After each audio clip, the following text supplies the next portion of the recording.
नमस्कार दोस्तों, मेरा नाम है अर्नब नायक। आप देख रहे हैं स्टार्टअप ज्ञान। और इस हफ्ते आप बिलीव नहीं करेंगे कि ये जो यूएस फाइनेंशियल मार्केट को ना बिल्कुल आम आदमी मतलब मेरे और आप जैसे लोग ने मिलके पूरा आर पार कर दिया। और ये जो हेज फंड मैनेजर्स होते हैं जो कि आम आदमी जब इन्वेस्ट करता है उन पर मजाक उड़ाते हैं कि भैया आप ये भी इन्वेस्ट करेंगे, इनको क्या आता है। और खुद क्योंकि इनके पास बिलियंस ऑफ डॉलर्स होता है, अंदर की खबरें होती है, खुद स्ट्रैटेजीज बना के पैसे कमाते हैं और आम आदमी के पैसे डूब जाते हैं और वो अपने आप को कोसते रहते हैं।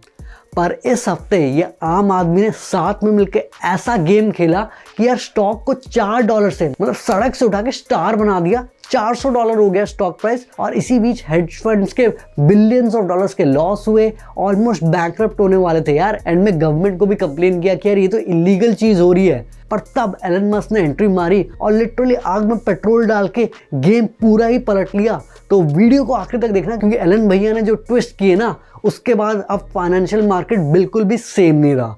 तो जल्दी से वीडियो अब शुरू करते हैं।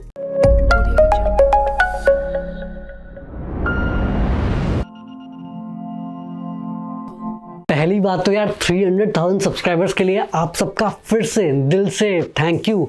और आप सब ने इतना सपोर्ट किया है तो 300,000 सब्सक्राइबर्स के सेलिब्रेशन के लिए हम एक गिव अवे लेके आए हैं। मजा आया, जिसके लिए हमने IIT बॉम्बे के ई-सेल के साथ कोलैबोरेट किया है। जैसे कि मैंने पहले भी वीडियो बनाई है।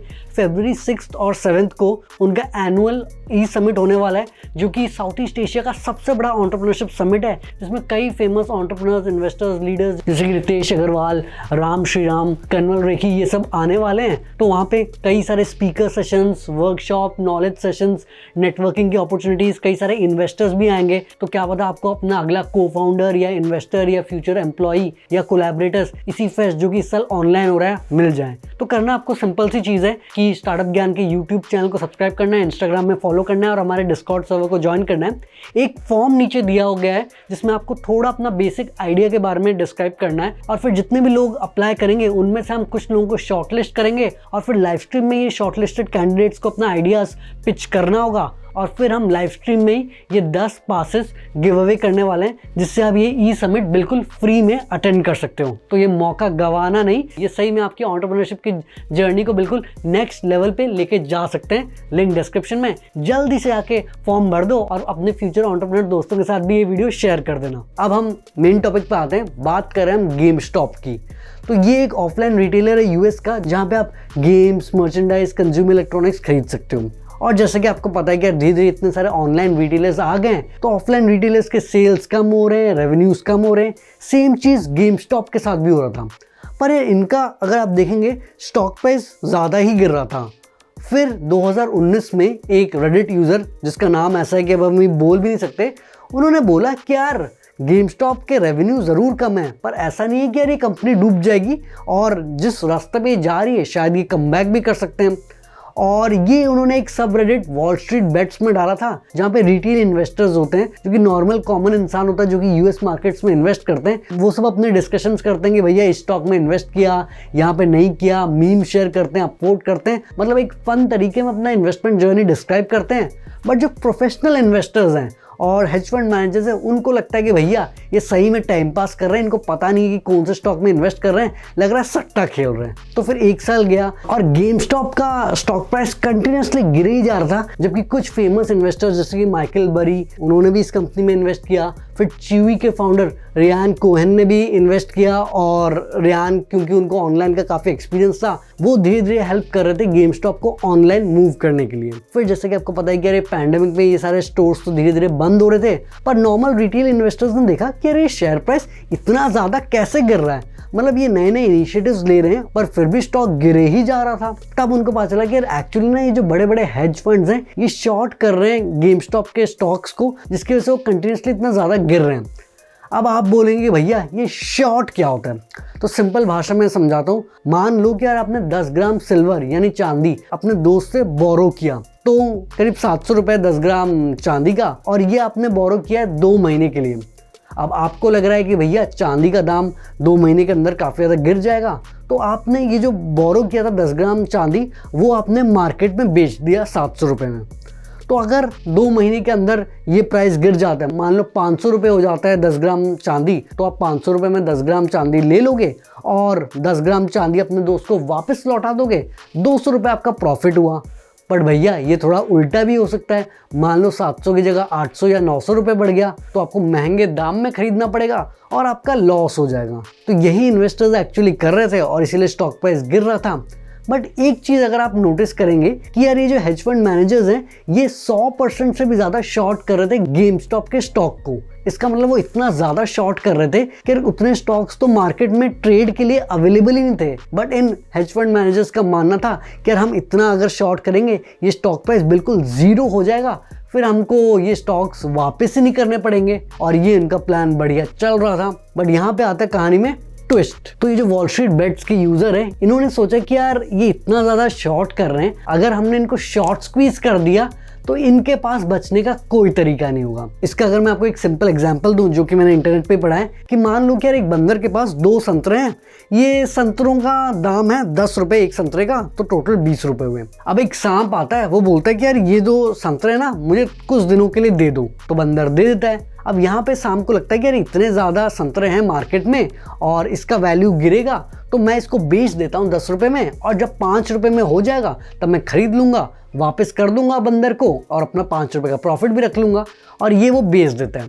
तो ये चीज़ देख के बंदर अपने दोस्त को बताता है और ये सोचते हैं कि अरे ये तो सांप काफ़ी बेवकूफ़ निकला, एक हम काम करते हैं सारे संतरे हम ही खरीद लेते हैं। फिर कुछ दिन बाद शाम को तो संतरे लौटाने हैं, पर मार्केट में बिल्कुल संतरे अवेलेबल नहीं है, तो इसको ज़्यादा पैसे देने पड़ेंगे और जब तक हम बेचेंगे नहीं प्राइस कंटिन्यूसली बढ़ता रहेगा। और यही एग्जैक्टली होता है शॉर्ट स्क्वीज जो कि रेडिट के यूजर्स हैं उन्होंने हेज फंड मैनेजर्स पे किया। तो फंडा सिंपल है कि धीरे धीरे गेम स्टॉप के शेयर्स खरीदने लगे और धीरे धीरे गेम स्टॉप का स्टॉक प्राइस बढ़ने लगा।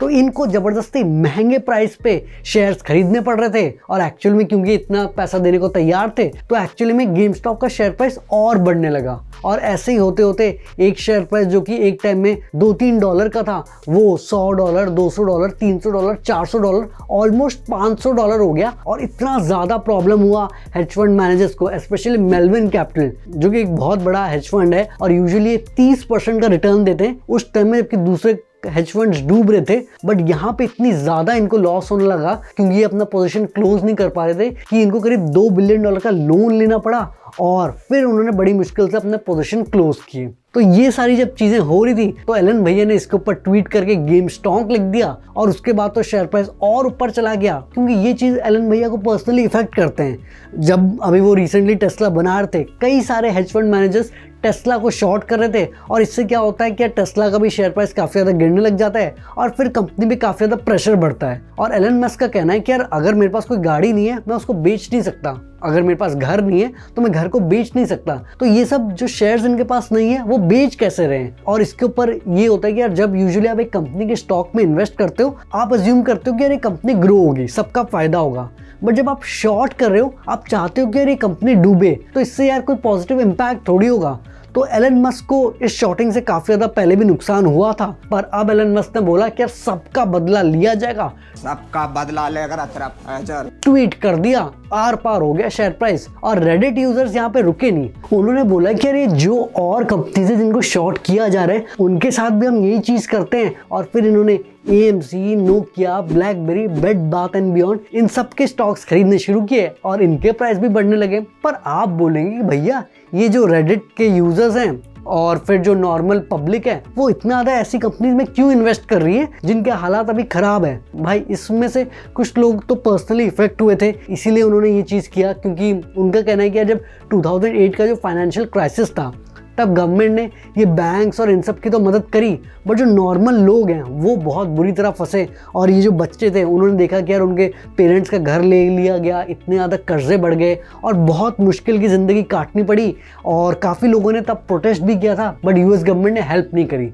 तो अब इन्होंने बोला कि भैया बदला तो लिया जाएगा और बदला उन्हीं के गेम में उन्हीं के तरीके से लिया जाएगा। तो इसीलिए ये सब एक गुस्सा सारा एक बार में आ गया और शुरुआत रेडिट से हुआ, फिर ट्विटर में एलन मस्क और बिलियनर चमात पालीपतिया इन सब ने ट्वीट किया, पर एंड में रिटेल इन्वेस्टर सब इस मार्केट में घुस गए और यूजुअली रॉबिनहुड जैसे प्लेटफॉर्म्स आ चुके थे जिसमें ट्रेडिंग फीस लिटरली जीरो है, तो लोगों ने बोला कि भैया अब इन हेज फंड्स को छोड़ेंगे नहीं। पर अगर आपको लगता है कि कहानी यहाँ खत्म हो जाती है, ना भाई ना, इतना ज़्यादा शेयर प्राइस बढ़ने लग गया था, इतना ज़्यादा वोलेटिलिटी हो गई थी कि यार 1000-1500% बढ़ रहा है। अचानक रॉबिनहुड ने ये सारे जो कंपनीज जैसे कि AMC, GameStop, Nokia, BlackBerry, इन सब के शेयर्स को जो खरीदने का ऑप्शन था वो बंद कर दिया और बोला कि सिर्फ आप बेच सकते हो। और यहाँ पे लोगों का गुस्सा और डबल हो गया। रॉबिनहुड का कहना था कि भैया मार्केट में इतना वोलेटिलिटी है तो हम अपने कंज्यूमर्स की मदद कर रहे हैं, बट रिटेल इन्वेस्टर्स का कहना था भैया तुम हमारी इतनी ज़्यादा चिंता क्यों कर रहे हो, वो हम देख लेंगे हमारे लिए क्या सही है। बट एक्चुअल में लोग बोल रहे थे कि यार रॉबिनहुड के पास इतना ज़्यादा लिक्विडिटी नहीं है, तो इसीलिए उनको ये ट्रेडिंग बंद करना पड़ा और उसके बाद उन्होंने $1 बिलियन की थोड़ा कैश इन्फ्यूजन लेके वापस से ट्रेडिंग शुरू किया। इसी बीच एलन मस्क, चमात पालीपतिया ने और ज़्यादा ट्वीट्स किए। कई सारे गवर्नमेंट रिप्रेजेंटेटिव ने बोला कि यार रॉबिनहुड के ऊपर केस होना चाहिए क्योंकि अचानक ट्रेडिंग कैसे रोक सकते हैं। और दूसरी तरफ ये जो हेज फंड मैनेजर्स जो कि इतना ज़्यादा शॉर्टिंग से पैसे कमाते हैं, वो लिटरली गवर्नमेंट के पास जाके बोलने लगे कि भैया ये इलीगल है, ऐसे तो कुछ भी कभी भी ऊपर नीचे हो जाएगा। बट नॉर्मल आदमी को कहना है कि भाई आज तक जब तुम सब खुद से बैठ के अपने स्ट्रैटेजीज बना रहे थे, हमको तो बता नहीं रहे थे, खुद अपने पैसों के दम से मार्केट हिला देते थे और हम फालतू में डूब जाते थे, तब तो कोई आके हमारी मदद करता नहीं था। और जब हम अब साथ में तुम्हारे गेम में तुम्हारे को ऐसे बजा रहे हैं तो तब तुम्हारे क्यों आंसू आ रहे हैं। तो रिटेल इन्वेस्टर्स रुकने का नाम नहीं लेते। और क्योंकि रॉबिनहुड बीच में बंद हो गया था तो इसी बीच एलन मस्क ने बिटकॉइन से रिलेटेड ट्वीट्स कर दिए, अपने बायो में बिटकॉइन लिख दिया। और भी फेमस लोग जैसे कि जैक डॉर्सी के भी बायो में बिटकॉइन लिख दिया। तो बिटकॉइन के प्राइसेस बढ़ने लगे क्योंकि यार लोगों को लगा कि यार क्रिप्टो करेंसी एक ऑल्टरनेटिव बन सकता है रॉबिनहुड जैसी चीजों पे, क्योंकि एक्चुअल में इन कंपनीज के पास बहुत ज्यादा कंट्रोल है। तो अभी अगर आप देखेंगे गेम स्टॉप का शेयर प्राइस करीब $325 है। पर एक बात तो क्लियर है कि यार आजकल इंफॉर्मेशन सबके पास आ चुकी है और अगर कॉमन लोगों पे यूनिटी हो ना, वो कितने भी पावरफुल लोगों को आर पार कर सकते हैं। और ये तो यार सिर्फ एक हफ्ते में ऐसी हालत हुई है, देखना पड़ेगा कि यार आगे और क्या होता है। और एलन भैया तो बहुत खुश हैं, पर आपको क्या लगता है कि क्या ये जो सही हुआ ये लीगल है या इलीगल है? अपने ओपिनियंस कमेंट्स में जरूर बताना। आई होप आपको ये वीडियो पसंद आई होगी और अगर आपने इस वीडियो से कुछ सीखा, वीडियो को लाइक, शेयर और सब्सक्राइब कर देना। और हाँ यार, जैसे कि मैंने पहले बोला था, लिंक डिस्क्रिप्शन में, फॉर्म भरना बिल्कुल भी मत भूलना और अपने सारे दोस्तों को जिनको स्टार्टअप्स और बिजनेस में इंटरेस्ट है उनके साथ ज़रूर वीडियो शेयर करना ताकि वो भी ये मौका मिस ना करें।